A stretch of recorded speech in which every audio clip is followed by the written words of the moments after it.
Jonas Walker never expected to find 7 children dying in the rain that night, or the collapsed woman behind them who would turn his world upside down. What started as a simple act of mercy became a battle between duty and desire, between a ghost from the past and a future he never thought possible. This is a story of survival, second chances, and the kind of love that's forged in fire. Stay until the end and comment your city below so I can see how far this story travels across the world. The rain came down like God's own fury that November night, cold and merciless across the Texas plains. It wasn't the gentle kind of rain that farmers prayed for. It was the kind that drowned hope, turned roads into rivers of mud, and made a man question whether the world had any kindness left in it at all. Jonas Walker pulled his coat tighter as he rode through the darkness, his horse's hooves splashing through puddles that seemed to have no bottom. He'd been riding since dawn, coming back from town with supplies that wouldn't last him through the winter but would have to do. At 42 years old, Jonas had learned to make do with less. Much less. His cabin sat another 3 miles north, and all he wanted was to get there, light a fire, and forget the world existed for another few days. But then he heard it. At first he thought it was an animal, a wounded coyote maybe, or a cow separated from its herd. But as he turned his horse toward the sound, squinting through the sheets of rain, he realized it was crying, human crying. A child's voice, high and desperate, cutting through the storm like a knife through butter. "Help! Someone please help us!" Jonas's heart kicked hard against his ribs. He spurred his horse forward, and that's when he saw them, huddled together beneath a scraggly oak tree that offered about as much shelter as a politician's promise. 7 children, ranging from what looked like maybe 14 years down to a tiny thing that couldn't have been more than 3. They were soaked through, shivering so hard their teeth chattered loud enough to hear over the rain. The oldest girl, thin as a rail with dark hair plastered to her face, stood in front of the others like a mama bear protecting her cubs. Her eyes were wide with fear and something else. Determination, maybe. Or desperation. Probably both. "Please," she called out as Jonas dismounted. "Please, sir, our mama—" She pointed with a trembling hand, and Jonas turned to look. About 20 yards away, barely visible through the rain, he could make out the dark shape of a covered wagon tilted at a sickening angle, its front wheel buried hub deep in the mud. And there, face down in the muck between the wagon and the tree, was a woman's body, completely still. Jonas didn't think. He just moved. He ran through the mud, his boots making obscene sucking sounds with each step, and dropped to his knees beside the woman. He turned her over as gently as he could, and in the flashes of lightning, he got his first look at Martha Allen, though he didn't know her name yet. She was probably in her early 30s, with a face that might have been pretty if it wasn't gray as ash and streaked with mud. Her lips had a bluish tint that made Jonas's stomach drop. He pressed 2 fingers to her throat, searching for a pulse, and for a terrible moment, he thought he was too late. Then he felt it, weak and thready, but there. She was alive, barely. "Is she dead?"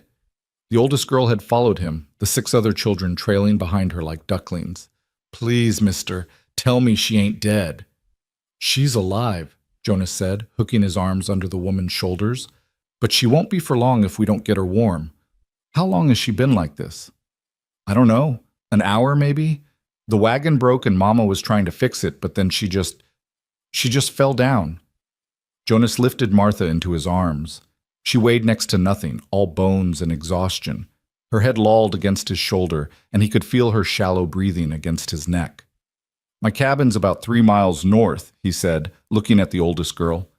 "You think you and your brothers and sisters can walk that far?" "We'll crawl if we have to," she said, and Jonas believed her. "What's your name, girl?" Clara Allen. "These are my brothers and sisters, Thomas, Sarah, Rebecca, Matthew, Elizabeth, and that's little Emma." She pointed to each child in turn, and Jonas tried to commit the names to memory, though in the chaos of the storm, they mostly just became a blur of frightened faces. "All right, Clara, I'm Jonas Walker. I need you to be strong right now, you hear me? Your mama needs you to be strong." Clara nodded, though her chin was trembling. "Yes, sir." Jonas whistled for his horse, which came trotting over, looking about as happy with the situation as Jonas felt. He couldn't carry Martha and lead all 7 children on horseback. The horse would never manage it, especially in this mud. So he made a decision that he'd probably regret when his back started screaming at him tomorrow. He'd walk. Clara, you take little Emma and put her on the horse. The rest of you stay close to me. Don't wander off. Don't fall behind. If you do, I might not be able to find you again in this storm. Understood? 7 pairs of eyes stared at him through the rain, and 7 heads nodded. Good. Let's move. The walk back to Jonas's cabin was 3 miles of pure hell. The wind picked up, driving the rain into their faces like tiny frozen needles. The mud tried to claim Jonas's boots with every step, and Martha's weight, slight as it was, grew heavier with each passing minute. His arms burned. His back screamed. But he didn't stop. Behind him he could hear the children struggling. Thomas, who looked to be about 12, was helping young Matthew, who was crying softly. Sarah and Rebecca held hands, stumbling through the darkness. Clara walked beside the horse, one hand on little Emma to keep her steady, her eyes never leaving her mother's face. Is she still breathing? Clara called out every few minutes, and every time Jonas would check and call back, Yes. But he wasn't sure how much longer he could keep saying yes. Martha's breathing was getting shallower, her skin colder. She needed warmth, needed it fast, and 3 miles in a storm might as well be 300. Tell me about your family, Jonas said to Clara, partly to distract her and partly to keep himself going. Where were you headed? West, Clara said, her voice barely audible over the wind. Mama said there was land out west where we could start over. Said we could have our own farm maybe, somewhere that wasn't all used up and worn out. Your daddy? Clara's face tightened. Dead. Died last spring. Worked himself to death on land that wouldn't grow nothing but rocks and regret, Mama said. Jonas nodded. He knew that story. Hell, he'd lived that story, or one pretty damn close to it.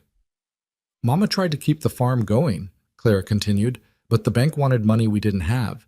So we sold everything we couldn't fit in the wagon and headed out. That was 6 weeks ago.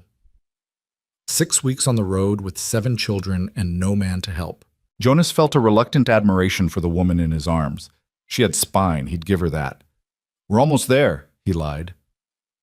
They were maybe halfway, but the children needed hope more than they needed truth right now. The storm intensified, if such a thing was possible. Thunder cracked so loud it felt like the sky was splitting open, and lightning turned the world white for brief, blinding moments. Little Emma started crying on the horse, and Clara tried to soothe her with a song that Jonas could barely hear. Hush, little baby, don't say a word. Her voice cracked on the words, but she kept singing anyway, and something about that, about this terrified girl trying to comfort her baby sister while their mother lay dying in a stranger's arms, made Jonas's throat tight. Mama's gonna buy you a mockingbird. He'd lost his own wife 8 years ago, lost her and the baby she was carrying, both gone in one terrible night of blood and screaming and prayers that went unanswered. He'd buried them in the spring when the ground finally thawed, and then he'd buried himself too, in a way. Buried himself in work and silence, and the kind of solitude that slowly turns a man into a ghost of himself. This cabin he was taking them to, it had been his and Caroline's dream once, a place to raise children, to build a life. Now it was just 4 walls and a roof, a place to exist rather than live. And if that mockingbird don't sing, but there was something about the weight of this woman in his arms, about the sound of 7 children's footsteps behind him, about Clara's broken lullaby floating through the storm, something that reached down into that buried part of him and gave it a shake. There! Jonas called out as another flash of lightning illuminated the landscape. See that light? That's home! It wasn't much, just a small cabin with a covered porch and a barn that was more lean than structure, but to the children it must have looked like a palace. They actually started moving faster, and Jonas had to tell them to slow down before someone twisted an ankle in the dark. He kicked open the door. Not locked, never locked. What was the point when you lived this far from anywhere, and was hit with a blast of cold, stale air? The cabin was dark and smelled of old smoke and loneliness. Clara, there's matches on the mantel. Get the fire going. The rest of you stay put until I can get some light in here. He carried Martha to his bed, the only bed in the single-room cabin, and laid her down as gently as he could. Even in the darkness, he could tell she was in bad shape. Her breathing was raspy now, and her skin was cold as clay. Behind him, Clara struck a match, and warm light bloomed in the fireplace. She'd clearly done this before. She had kindling arranged and a flame going within minutes. The other children huddled around the fireplace like moths around a lamp, their hands stretched toward the warmth. Jonas grabbed every blanket he owned, which wasn't many, and piled them on top of Martha. Then he knelt beside the bed and started unlacing her boots, which were caked with so much mud they probably weighed 5 pounds each. "Clara, I need you to help me," he said. "Your mama's clothes are soaked through. We need to get her into something dry or she's going to catch pneumonia, if she hasn't already." Clara's eyes went wide. Yes, sir."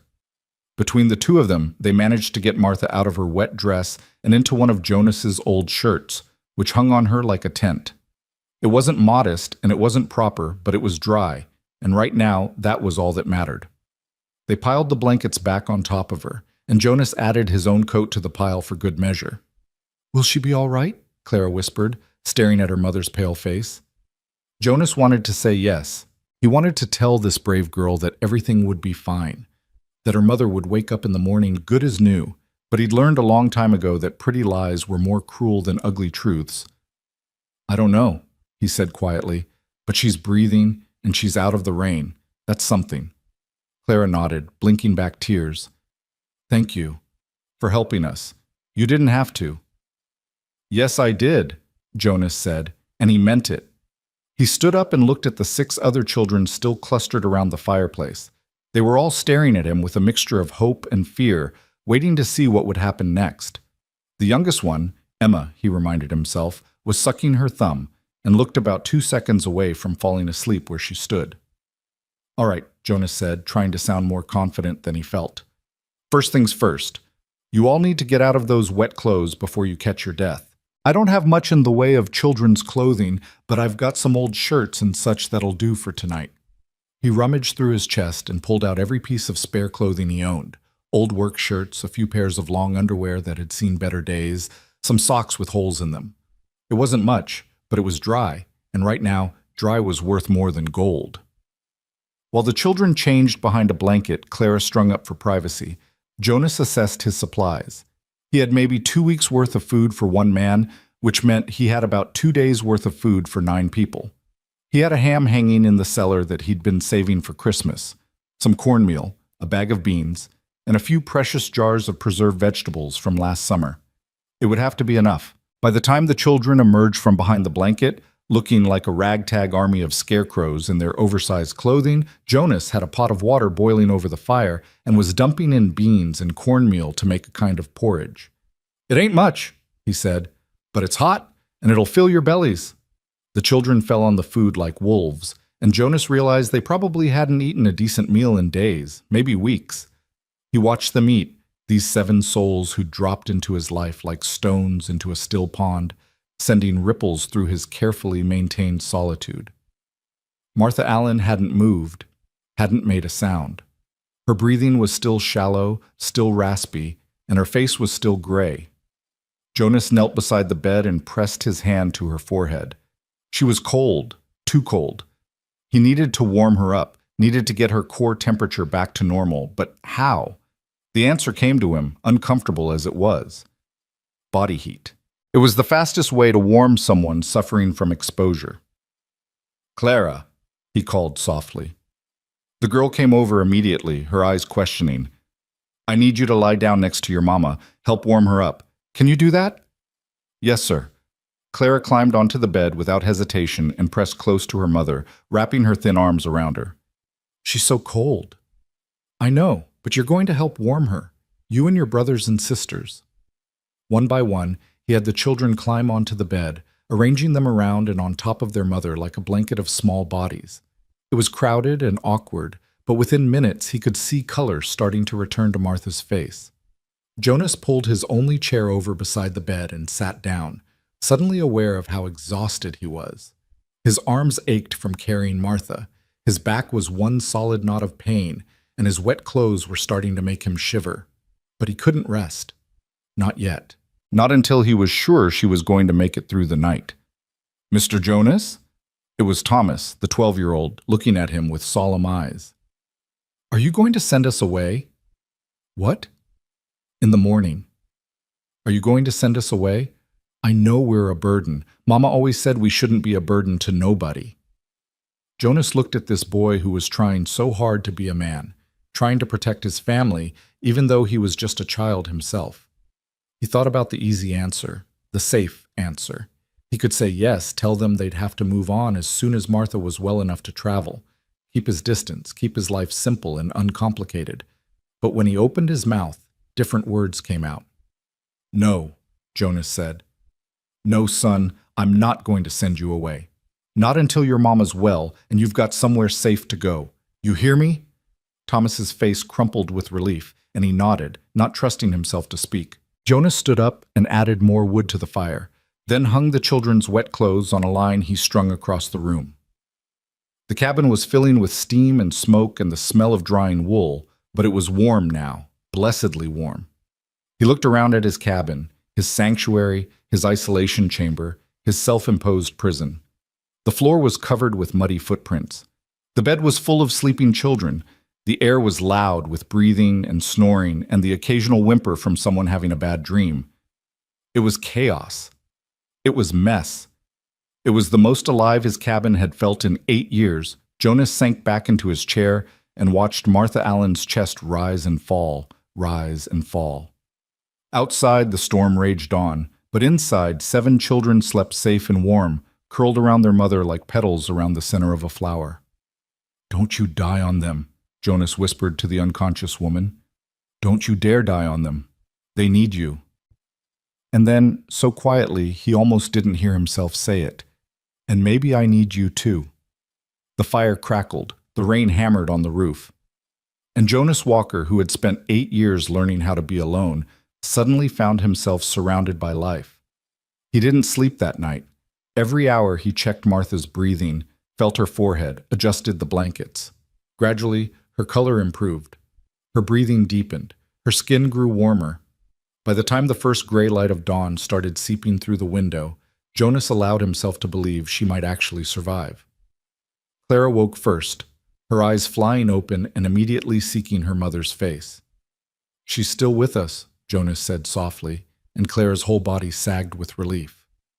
One by one, the other children woke, blinking in the dim light, confused about where they were until memory returned.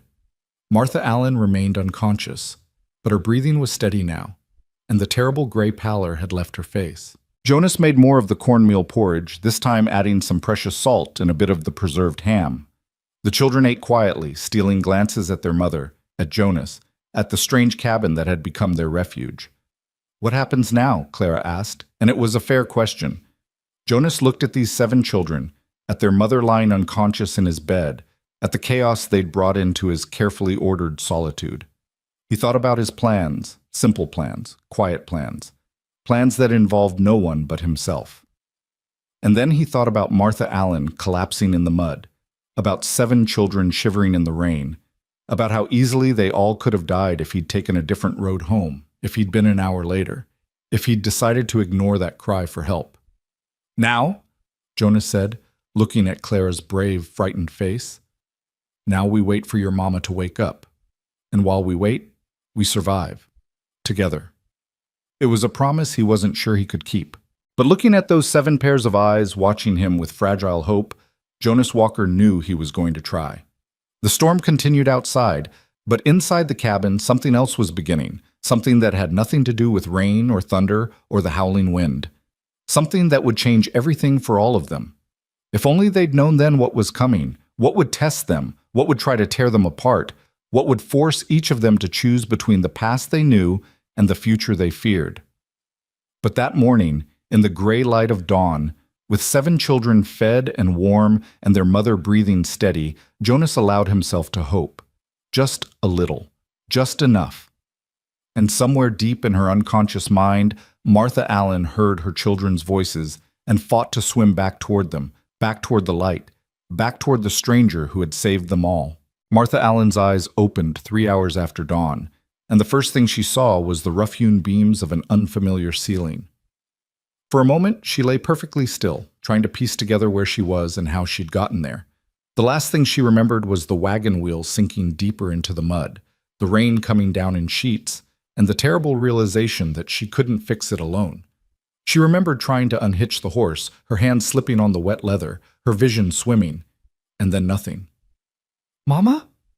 Clara's face appeared above her, tears streaming down her cheeks.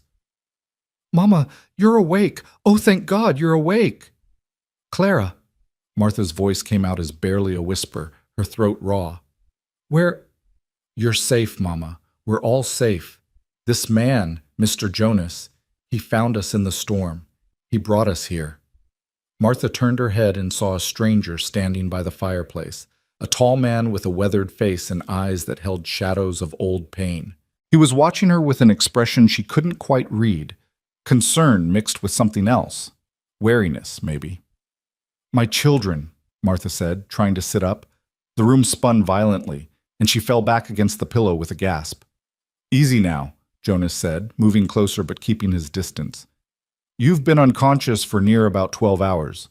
Your body needs rest." "My children," Martha repeated, more insistent this time. "They're all here, all 7 of them, safe and fed." Jonas gestured around the cabin, and Martha's eyes followed. Thomas was sitting at a rough-hewn table, whittling something with a knife that looked too big for his hands. Sarah and Rebecca were playing some kind of hand game by the fire, their giggles soft and musical. Matthew was asleep on a pallet of blankets, and little Emma was curled up next to him, thumb in her mouth. Elizabeth sat in the corner, carefully mending what looked like one of her dresses. They were all there, all alive, all safe.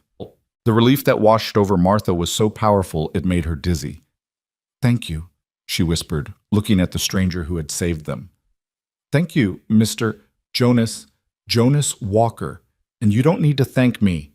Any decent man would have done the same." Martha studied his face and saw that he believed what he was saying, which told her everything she needed to know about him. In her experience, truly decent men never thought of themselves as anything special. "How do you feel?" Clara asked, pressing a cool cloth to Martha's forehead. "Mr. Jonas said you might have caught pneumonia." "I feel like I was trampled by a horse," Martha admitted. "But I'm alive and my babies are safe. That's all that matters." "You need to eat something," Jonas said, already moving toward the fireplace where a pot was simmering. "Been keeping some broth warm for when you woke. Nothing fancy, just ham bone and some vegetables, but it'll help get your strength back." He ladled the broth into a tin cup and brought it over, then seemed to hesitate, as if unsure whether he should hand it to her or to Clara. Martha solved the problem by reaching for it herself, though her hands shook so badly that Jonas had to steady the cup. "I can help you," Clara said quickly. "No." Martha's voice was firmer now. "I can manage." It was important somehow that she feed herself. Important that this stranger see she wasn't completely helpless, that she was a woman who could take care of herself and her family, even if right now that was clearly a lie. The broth was hot and salty, and possibly the best thing Martha had ever tasted. She drank it slowly, feeling warmth spread through her chest and belly, chasing away some of the bone-deep cold that had settled into her. "The wagon," she said suddenly, looking at Jonas. "Our wagon, is it—" "Still where it was, I'd imagine, buried in the mud with a broken axle." Jonas pulled up a chair and sat down, keeping a respectful distance from the bed. "Storm's past now, but that road's going to be a mess for days. Nothing's going anywhere for a while." Martha closed her eyes, fighting back tears of frustration. The wagon held everything they owned, what little that was. Their clothes, their few possessions, the seed they'd hoped to plant when they found land out west. And now it was just sitting there in the mud, probably being picked over by scavengers or ruined by the weather. "We'll get it," Jonas said quietly, as if reading her thoughts. "When you're well enough, we'll go back with my horse and see what we can salvage. But that's not something to worry about today." "Everything I own is in that wagon." Martha's voice cracked despite her best efforts to keep it steady. "And everything you need is right here in this cabin. Your children, alive and warm. That's worth more than all the possessions in the world, Mrs. Allen." Martha opened her eyes and looked at him. "You know my name." "Clara told me. Told me you were headed west, told me about your husband passing. I'm sorry for your loss. Thank you. Martha set the empty cup down on the table beside the bed. Mr. Walker, I need to know, how long can we stay? I know we're an imposition, and I promise as soon as I'm strong enough, we'll be on our way. I just need a day or two to get my strength back, and then nothing, Jonas interrupted. You're not going anywhere until you're fully recovered and until we can figure out what to do about that wagon. Could be a week, could be two, however long it takes. I can't ask you to... You're not asking, I'm telling. Jonas stood up, and Martha saw the set of his jaw, the determination in his eyes. You've got 7 children depending on you, Mrs. Allen. You can't take care of them if you're dead. So you're going to stay here, you're going to rest, and you're going to get well. Understood? Martha wanted to argue. Pride demanded that she argue, but her body was already pulling her back toward sleep, and she was wise enough to know when she was beaten. Understood, she whispered. Jonas nodded once, then turned to Clara. Your mama needs to sleep. Keep the little ones quiet if you can. Over the next 3 days, Martha drifted in and out of consciousness, her body fighting off fever and exhaustion in equal measure. When she was awake, she was aware of Jonas moving around the cabin, always busy, always working. She heard him giving quiet instructions to the children, heard the sound of wood being chopped, heard the crackle of the fire, and the murmur of young voices. Clara rarely left her side, and when Martha was lucid enough to notice, she realized her daughter had taken on the role of nurse with a competence that was both impressive and heartbreaking. A 14-year-old girl shouldn't have to know how to care for a sick mother, shouldn't have to carry that kind of responsibility. But Clara did it without complaint, bathing Martha's face with cool water when the fever spiked, helping her drink broth and water, changing the blankets when they became soaked with sweat.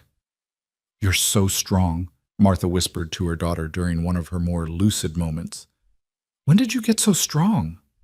I learned from you, Mama, Clara said simply, and Martha had to look away before her daughter could see the tears. On the 4th day, Martha woke feeling truly awake for the first time. The fog in her head had cleared, and though she was weak as a newborn kitten, she could think clearly. She could hear voices outside the cabin, Jonas's deep rumble and the higher pitches of her children responding. She sat up slowly, testing her strength, and was relieved when the room didn't spin. Her legs trembled when she swung them over the side of the bed, but they held her weight. She stood, gripping the bedpost for support, and made her way to the window. Outside, Jonas was teaching Thomas how to split wood. Her son was struggling with the axe, which was clearly too heavy for him, but Jonas was patient, showing him how to let the weight of the tool do the work, how to aim for the cracks in the wood. Sarah and Rebecca were hanging laundry on a line strung between 2 trees, their dresses, clean now, flapping in the breeze. Matthew and Elizabeth were playing some kind of game with sticks, and little Emma was toddling after them, laughing. They looked happy. Fed and clean and safe and happy. Martha's throat tightened. How long had it been since she'd seen her children look like that? Not since before Jacob died, certainly. Probably not since before he got sick. For the past year, they'd all been just surviving, just getting through each day. But here, in this stranger's cabin, they were children again. The door opened, and Clara came in with an armful of firewood. She stopped when she saw Martha standing by the window. Mama, you shouldn't be up. You need to rest. I've been resting for 4 days. Martha turned from the window, keeping one hand on the wall for balance. I need to start being useful again. Mr. Jonas says you're not to lift a finger until you're fully recovered. Mr. Jonas isn't my keeper. But Martha said it gently, with no heat. Though I'm grateful for his care of all of us. Clara set the wood down by the fireplace and came to her mother, taking her arm. He's a good man, Mama. Lonely, I think, but good.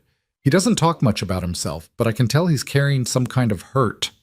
Martha looked at her daughter with surprise. When had Clara become so perceptive? When had she learned to read people that way?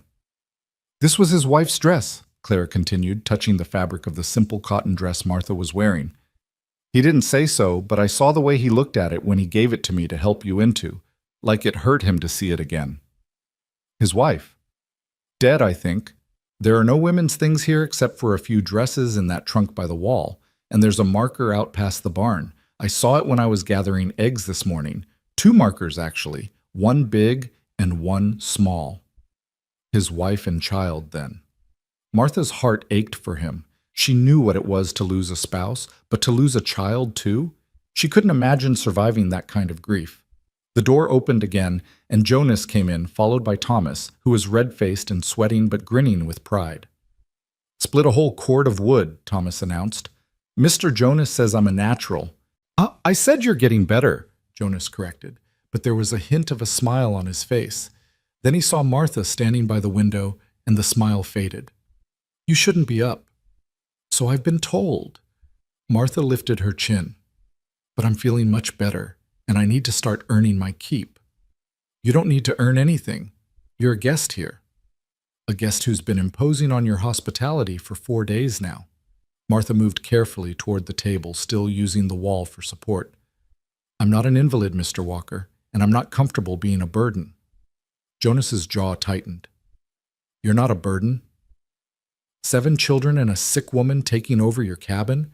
I'd say that's the very definition of a burden." They stared at each other across the small cabin, and Martha saw something flicker in Jonas's eyes. Irritation, maybe, or frustration, but underneath that something else, something that looked almost like longing. "Fine," he said finally. "You want to help? You can peel potatoes for supper, but you do it sitting down, and if you start feeling poorly, you go right back to bed. Deal?" "Deal." Jonas brought her a bucket of potatoes and a knife, then pulled out a chair for her at the table. Martha sat, grateful to be off her feet, and started peeling. Her hands were clumsy at first, weak from days of inactivity, but the familiar motion came back to her quickly. The cabin fell into a comfortable rhythm. Thomas went back outside to practice his wood splitting.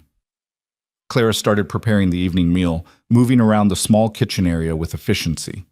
The younger children came in and out, bringing news of found bird nests and interesting rocks, and all the small dramas of childhood. And Jonas sat across from Martha, cleaning his rifle and occasionally glancing up at her, as if checking to make sure she was really all right. "How long have you lived here?" Martha asked, breaking the silence. 8 years. Built the cabin myself, mostly. Had some help with the heavy lifting, but did most of the work alone. It's a good cabin. Solid. It keeps the rain out, mostly. Jonas ran an oiled cloth along the barrel of the rifle. Was supposed to be bigger, had plans for a second room, a real kitchen, maybe a loft for children, but then he stopped, his hands going still on the rifle. "But then life had other plans," Martha finished softly. Jonas nodded, not looking at her. "Caroline, my wife, she died before we could finish. Her and the baby both. Died right there in that bed where you've been sleeping." Martha's hand stilled on the potato she was peeling. "I'm so sorry. Clara told me about the markers." "Did she now?" Jonas's voice was neutral, but Martha could hear the tension underneath. "She's observant, my Clara, too observant sometimes. I hope she didn't overstep." "No, it's fine. It's not exactly a secret." Jonas set the rifle aside and looked directly at Martha for the first time since the conversation started. "I don't talk about it much. Don't see the point in dwelling on what can't be changed, but I don't hide from it either. That's probably healthy. I've known folks who tried to pretend their grief didn't exist, and it just ate them up from the inside." "And you?" Jonas asked. "How are you handling your husband's death?" Martha considered the question carefully. "Some days better than others. Jacob was a good man, but he was tired. Tired of fighting soil that wouldn't cooperate, tired of watching his children go hungry, tired of failing. I think part of him was almost relieved when the fever took him. That's a hard thing to live with. The truth usually is," Martha resumed peeling the potato, "but I can't afford to fall apart. I've got 7 reasons to keep going, and they need me strong. So I grieve when I can and I push forward when I must." Jonas nodded slowly. "That takes courage." "No, Mr. Walker.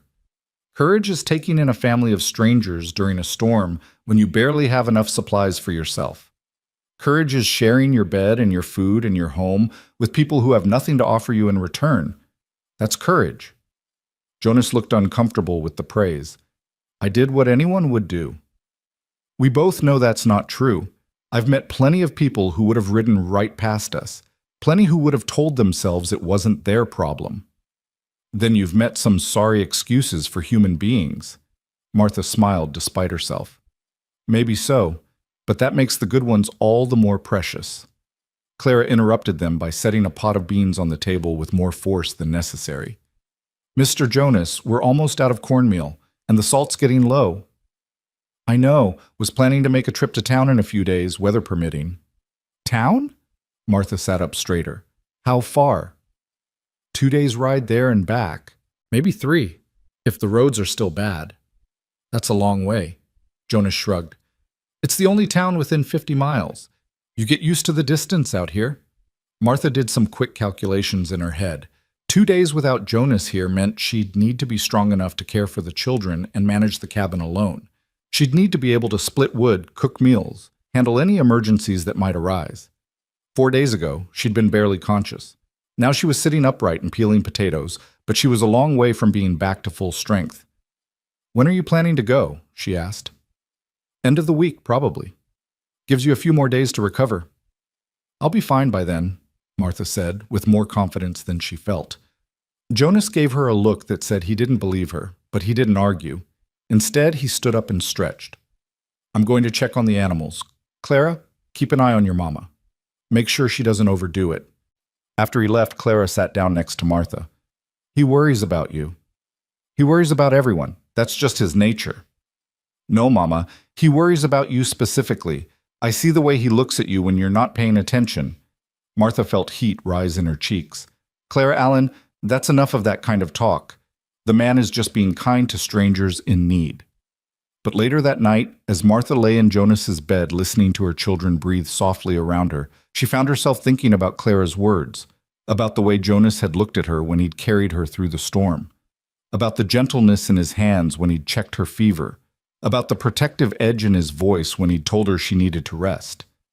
It had been a long time since a man had looked at her like that.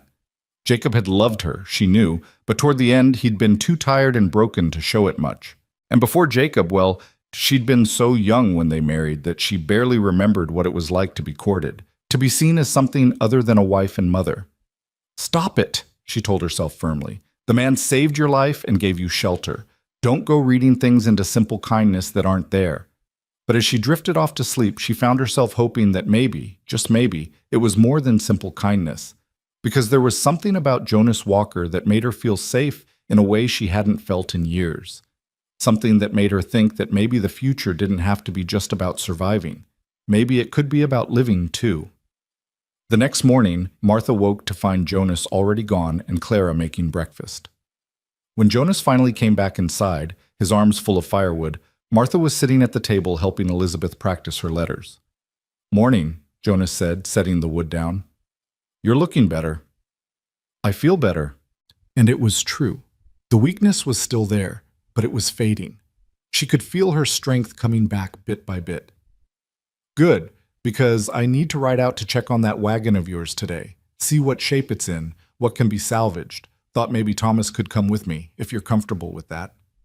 Thomas's head snapped up from where he was eating breakfast. Really? You want me to come?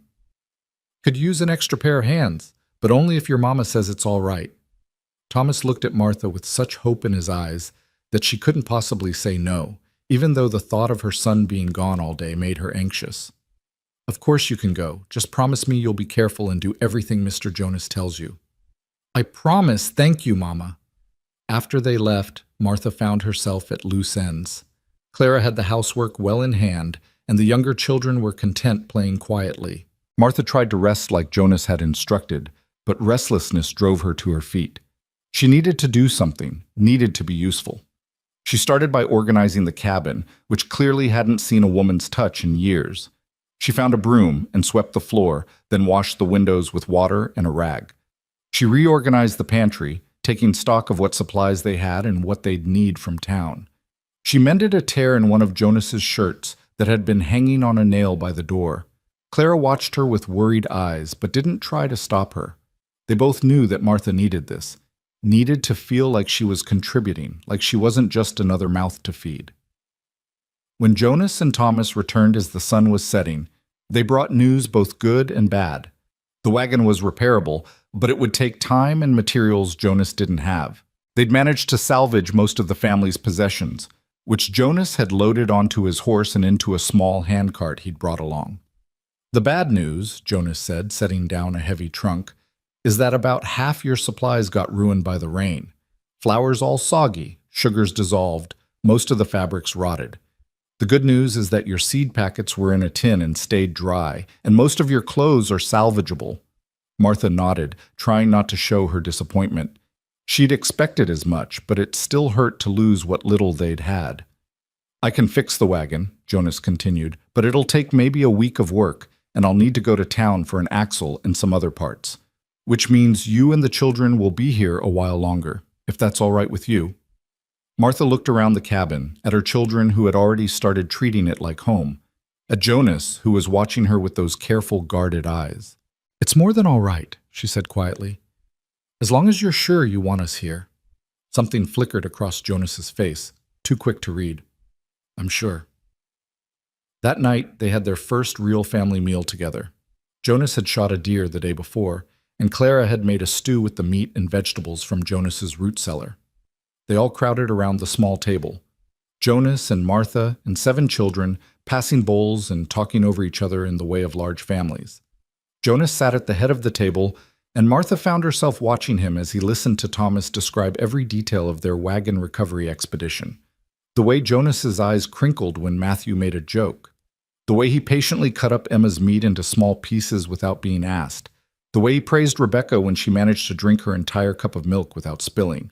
He was good with children, natural with them in a way that spoke of lost dreams and broken hopes. Martha wondered what kind of father he would have been if his baby had lived, what kind of husband he would have been if his wife had survived. "Stop it," she told herself again, but it was getting harder to listen to that voice of reason. After supper, Jonas brought out his fiddle, an old instrument that looked like it had seen better days, and played a few simple tunes. The children were delighted, especially when he let Thomas try to play. The boy had no talent whatsoever, producing nothing but squeaks and squawks, but Jonas was patient and encouraging. "You've got to feel the music," Jonas said, guiding Thomas's hands on the bow. "Don't think about it too much. Just let it flow." Martha sat in the rocking chair by the fire, mending one of Matthew's torn shirts, and felt something dangerous blooming in her chest, something warm and hopeful and terrifying. This felt right. This felt like family, like home. But it wasn't real, she reminded herself. This was temporary, a stopover on their way west. Jonas was helping them out of kindness, nothing more. As soon as she was well and the wagon was fixed, they'd be moving on. That was the plan. That had always been the plan. So why did the thought of leaving make her chest ache? "Mama, come dance with us," Sarah called, and before Martha could protest, Claire was pulling her to her feet and spinning her around to Jonas's fiddle music. The children laughed and clapped as Martha stumbled through the steps, her legs still weak but her heart lighter than it had been in months. And when she looked over at Jonas, she found him watching her with an expression that made her breath catch. For just a moment, their eyes met and held, and Martha saw everything she'd been feeling reflected back at her. The loneliness, the longing, the fear of hoping for something that seemed impossible. Then Jonas looked away, focusing intently on his fiddle, and the moment passed. But Martha knew. She knew that whatever was happening here, whatever was growing between them, it was real, it was dangerous. And it was going to change everything. The music faded, and Martha became acutely aware that she was standing in the middle of the cabin, breathing hard, with Jonas Walker staring at her like he'd just seen a ghost. Not a frightening ghost, but the kind that haunts you with memories of what used to be and what might have been. "I should put the children to bed," Martha said, her voice coming out rougher than she intended. Jonas nodded and set the fiddle down carefully, as if it might break. "It's late." Getting 7 children settled for the night was always a production, but Martha was grateful for the distraction. She helped Emma into her night clothes, listened to Matthew's prayers, tucked Rebecca and Elizabeth into their shared pallet of blankets. Clara, as always, tried to help with everything, and Martha had to gently remind her that she was a child too, that she deserved rest. "But Mama, you're still not fully well," Clara protested. "I'm well enough. Now lie down before you fall down." Through it all, Martha was aware of Jonas moving around the cabin, banking the fire, checking the door, doing all the small tasks that marked the end of a day. She was aware of him in a way that felt both comfortable and unsettling, like wearing new shoes that fit perfectly but still felt strange. When the children were finally asleep, Martha found Jonas sitting in the rocking chair staring into the dying fire. She should go to bed herself. She was still recovering, still needed rest, but something pulled her toward him, toward the quiet companionship of two adults at the end of a long day. "May I sit?" she asked softly. Jonas looked up, startled, as if he'd forgotten she was there. "Of course.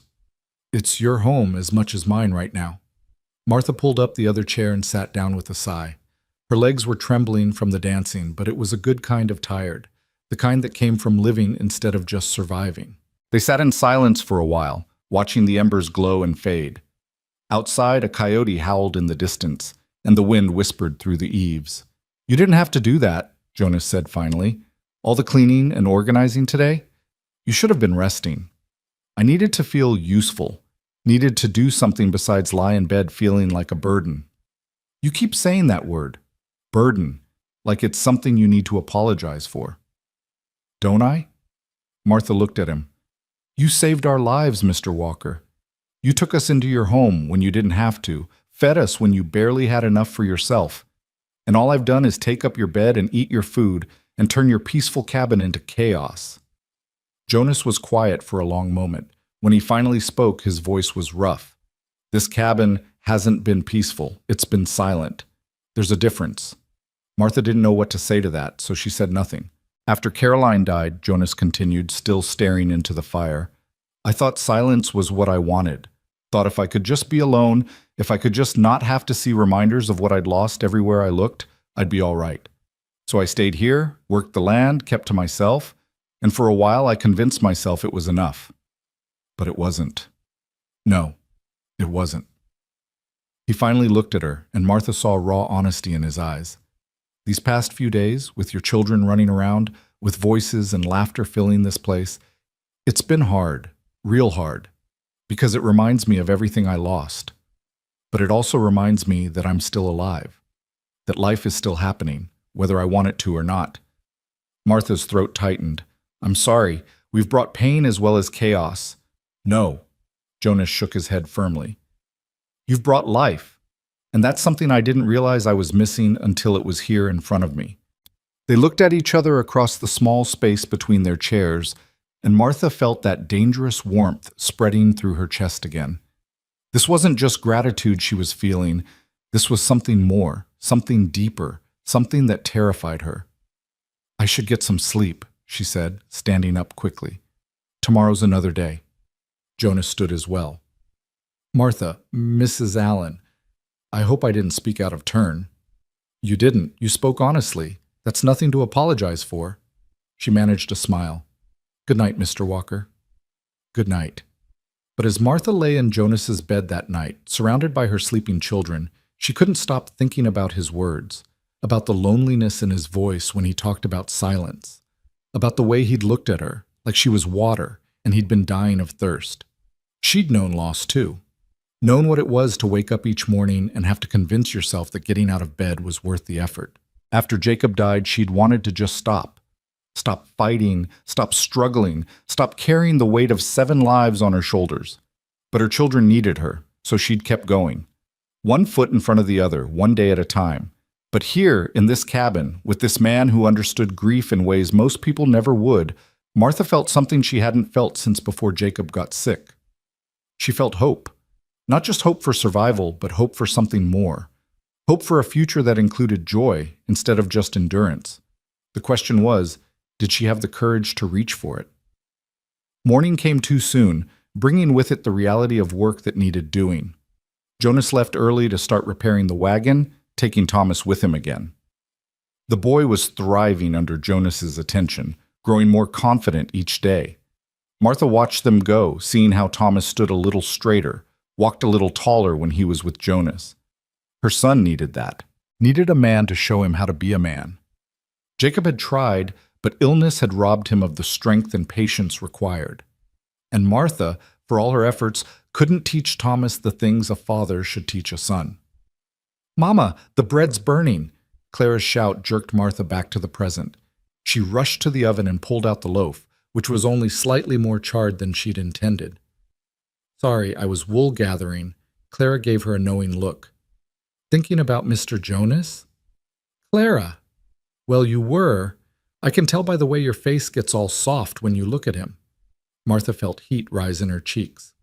My face does not get soft, and even if it did, that would be entirely inappropriate. Your father's only been gone a year. Papa would want you to be happy, Mama. He told me so before he died. He said I should make sure you didn't spend the rest of your life alone. Martha's eyes stung with sudden tears. He said that? Clara nodded. He said you were too young to be a widow forever. Said you deserved someone who could take care of you for a change, instead of you always taking care of everyone else. Martha had to sit down. Jacob had said that? Her tired, broken husband had thought about her future, about her happiness, even as he was dying. I miss him, Martha whispered.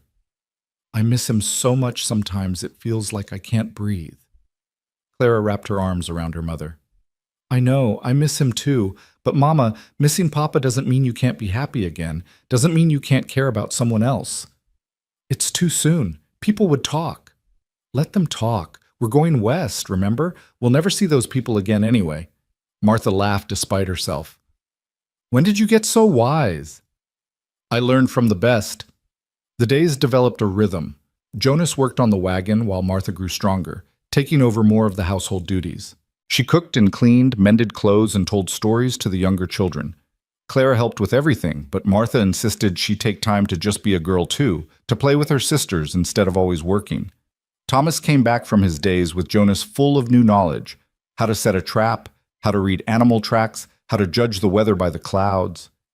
He talked constantly about Mr. Jonas says this, and Mr. Jonas taught me that, and Martha saw hero worship blooming in her son's eyes. It should have worried her. They were getting too comfortable here, too attached. But every time she thought about leaving, about packing up the children and heading west again, her heart rebelled against the idea. One afternoon, while Jonas was in town getting supplies for the wagon repair, Martha decided to tackle the vegetable garden behind the cabin. It was overgrown with weeds and clearly hadn't been tended in years, but she could see the bones of what had once been a productive plot. She was on her knees pulling weeds when Clara came out. Mama, you shouldn't be doing that. You're still recovering. I'm fine. Besides, it feels good to work the soil again. I've missed it. Clara knelt beside her and started pulling weeds, too. They worked in companionable silence for a while, the sun warm on their backs, the smell of earth rich and promising. This was his wife's garden, Clara said softly. Mr. Jonas told me, said she loved growing things, said she had a gift for making plants thrive even in difficult soil. Martha looked at the neglected beds and felt a wave of sadness. She would be heartbroken to see it like this. Maybe. Or maybe she'd be glad someone's finally caring for it again. They worked until the sun started to set, clearing out years of neglect, preparing the beds for new growth. When Jonas returned and saw what they'd done, he stood for a long time just staring at the garden, his face unreadable. I should have asked, Martha said, suddenly worried she'd overstepped. I'm sorry. I didn't think— No, Jonas interrupted. No, it's good. It's good to see it cared for again. He cleared his throat roughly. Caroline would be happy. That night at supper, Jonas was quieter than usual. Martha caught him looking at her several times with an expression she couldn't quite read.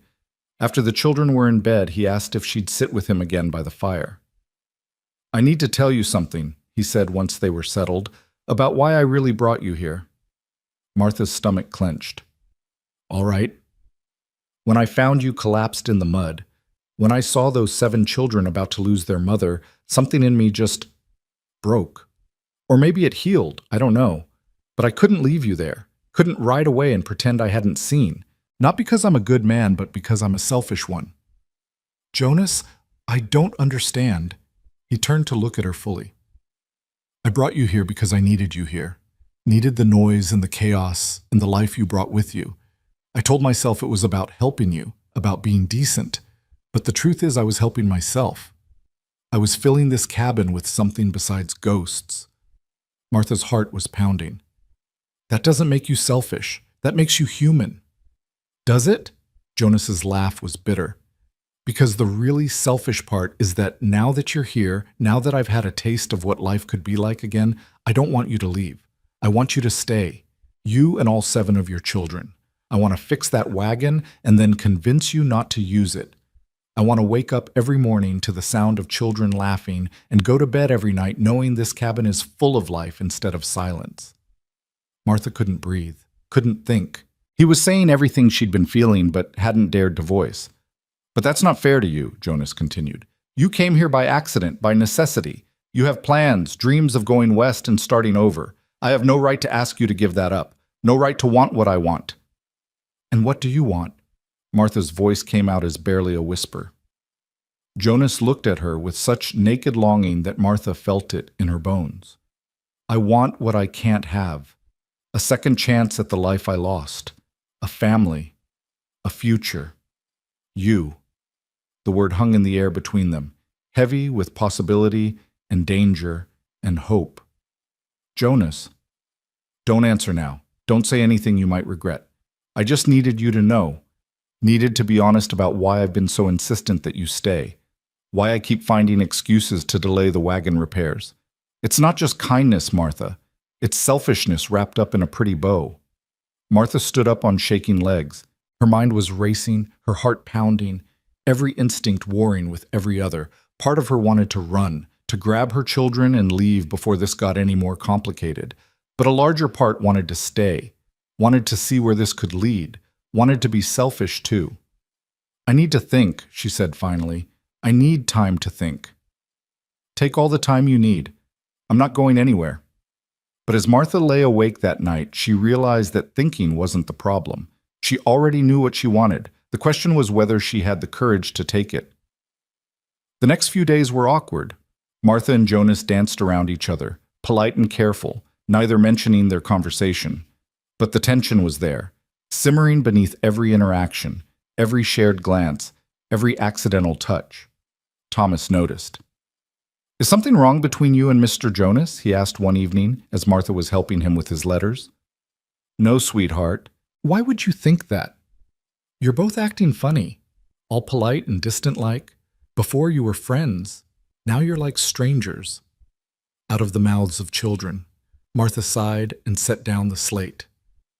Sometimes grown-ups have complicated feelings about things. It doesn't mean anything's wrong, it just means we're figuring things out. Are we still going west? The question caught Martha off guard. I don't know, Thomas. Maybe. We'll see. I don't want to go west. Thomas's voice was small and honest. I like it here.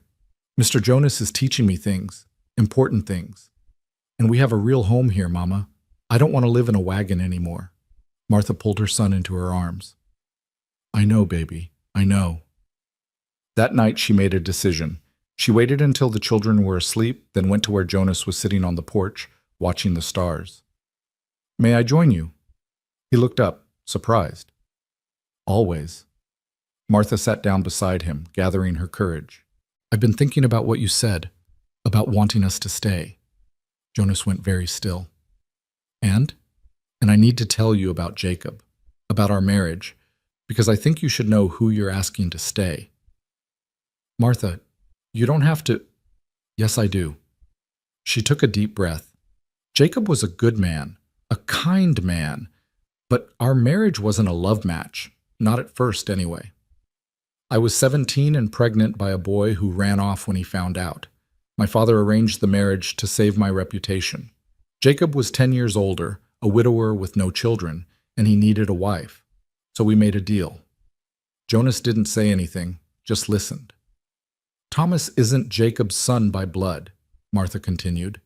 But Jacob raised him as his own, never once treated him different, and over time we built something real. Not passion, maybe, but partnership, respect, affection. When the other children came, he loved them all.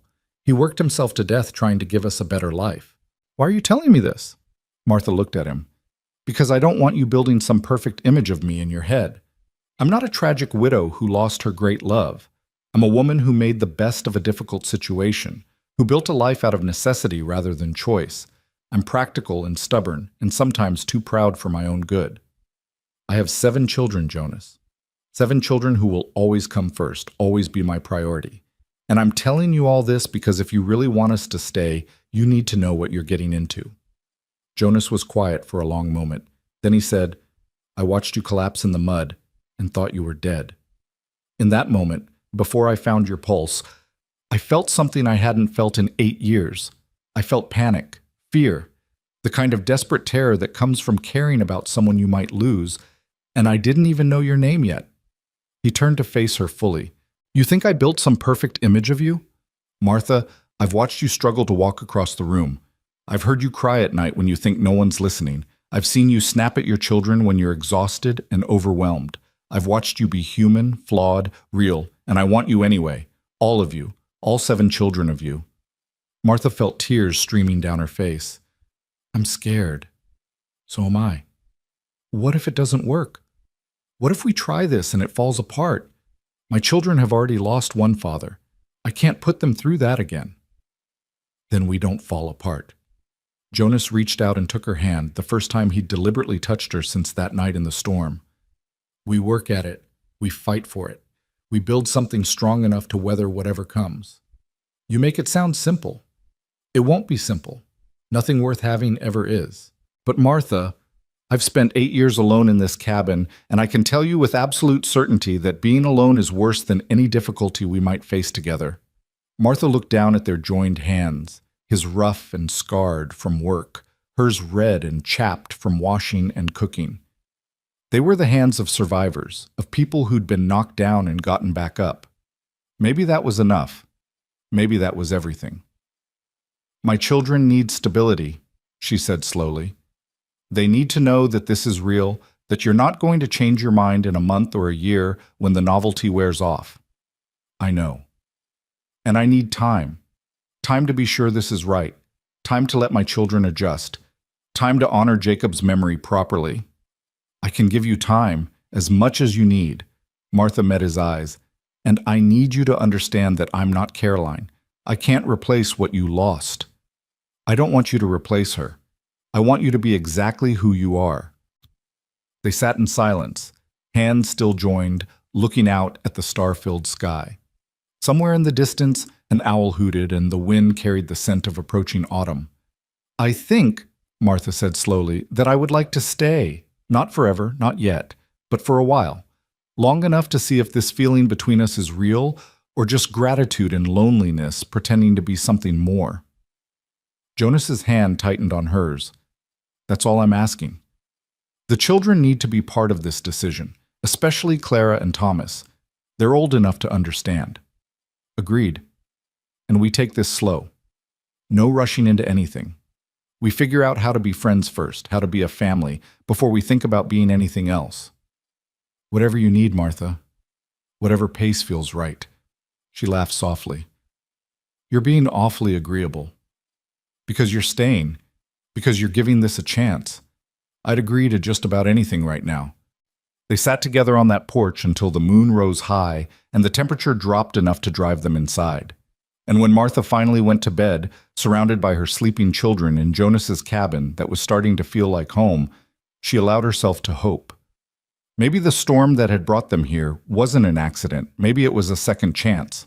For all of them. The next morning, Martha gathered her children around the table after breakfast. Jonas stood awkwardly by the fireplace, clearly uncomfortable being part of such an intimate family discussion, but unwilling to leave.